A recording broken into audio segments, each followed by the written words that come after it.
did all change today. Removed the motor shield and opened the plug. I ran the engine for a couple of minutes to make the oil more fluent. After that I emptied the oil and removed the oil filter.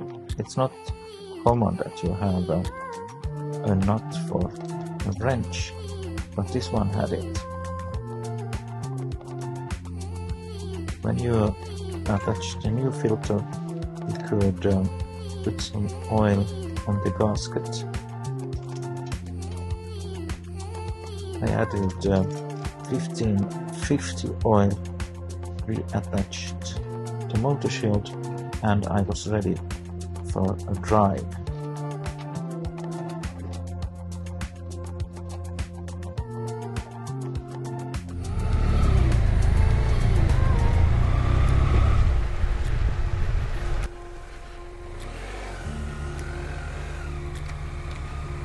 I'm about to enter the most boring road in the neighborhood on my way north. Mission today is to test everything. I realized that the tablet didn't have any problem. It was the extension cable. With a new extension cable there's no problem. The audio is sorted out. The remote control works very well. I'm really pleased. I have the remote on my thumb, so it's really easy to start and stop. So when I have figured out what to say, it's just a press of the thumb.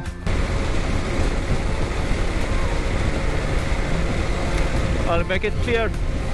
The remote is worth the money. It really is. So easy to use, and if it's easy to use, you will use it, and you get better video footage. Well, that wasn't the best video footage. When you look around, it's not much to see.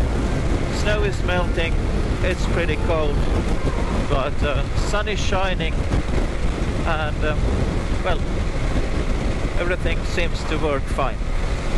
If you're driving north from Koivulahti, north from Vaasa, and you want to stay for some food, I have a recommendation.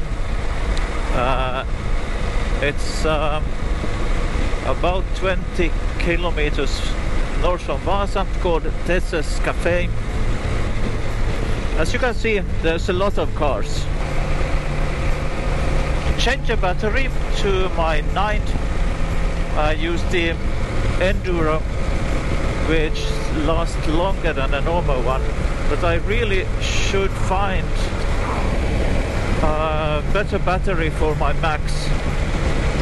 It's really short, and just now it shut down. And the battery let me down, so I had to attach the GoPro 9 to the steering rack, and it's attached to the charger, so at least that works. But I'm without the microphone, so I couldn't talk, I couldn't record my speak during driving, but well, you have to manage with this one. When you are passing Jakobstad or Pietarsaari and heading for Uusikarleby, Nykarleby, this is the road you are driving, and well, it's quite nice also. If you can avoid Highway 8, this is the alternative. When you come to Nykarleby, there's 3 alternatives, and if you take the road 7323, it's the best of these 3 options. Eventually you are back on Highway 8, and when you come to the crossing where you are near Pensala, this is a pretty nice view. it marks out what Ostrobotnia is like. It's very, very flat. I want to thank all you 100 subscribers that have come to my channel during the last 2 weeks, and I hope more will come. Now it's 9 days till I leave, so I hope you continue following, and you will get glimpses of my journey through Europe. Have a nice day, and I'll see you in the next video. And hey, give me a thumbs up and subscribe if you haven't.